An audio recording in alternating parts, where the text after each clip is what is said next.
that's actually a huge thing I see from a finance perspective, right? People go in with a budget and an idea, and I talk to them 6 or 8 months later, checking in on their project, and they've completely blown it out of the water.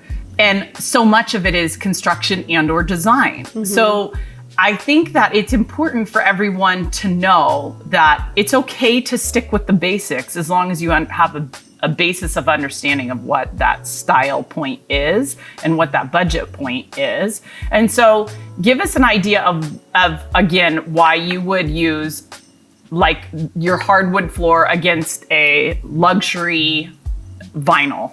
Well, luxury vinyl's great if you're on a budget, because you can find that at Home Depot or your local flooring store for under $2 a square foot for sure. Okay.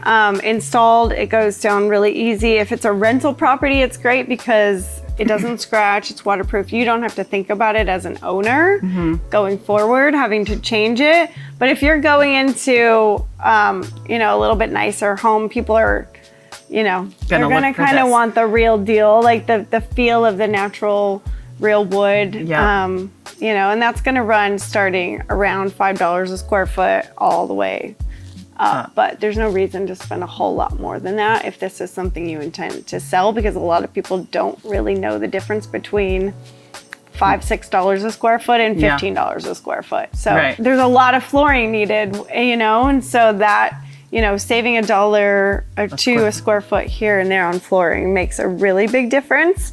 And we usually carry that all the way through the home, even into the bedrooms most times, except for the bathrooms, which will be tile, but that also helps the space feel bigger and flow better.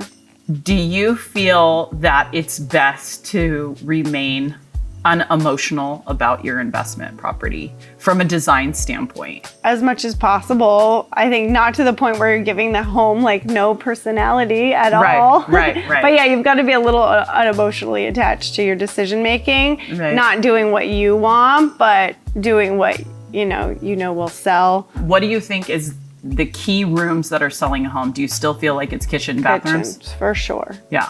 Kitchen's number one.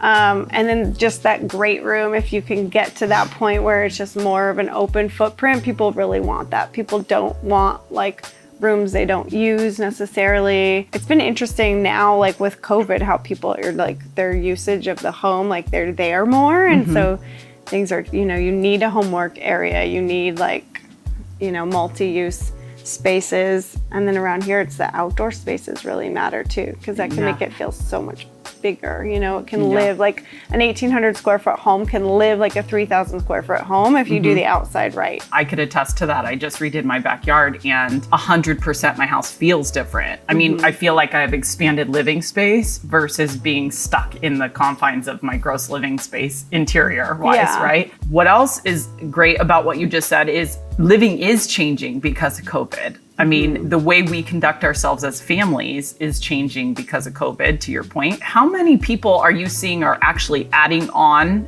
the home office that's doubling as potentially a guest room or a home office?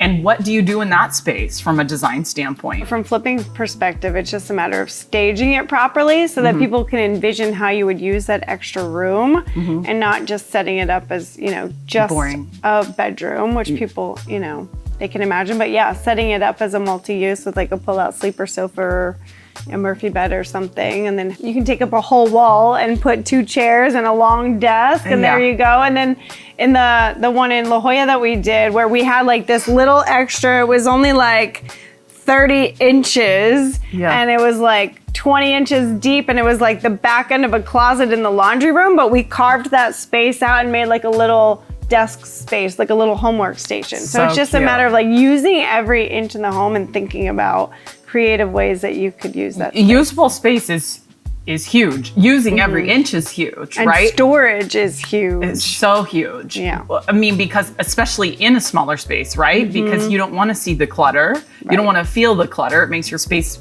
feel smaller. I've never felt so closed in during this whole thing. I mean, I have 2 children, and so they're at home online, right? And I am running my business both in the office and at home, right? So in that, I feel like we're all closed in. I mean, we're all at each other. So, you know, pushing out the space, making better use of our space. We've decluttered like in this whole process. It's kind of been an interesting experience for us as a family. I'm sure many families out there feel the same. So how important do you think staging is? I think it's essential. I think it needs to be in the budget from day one.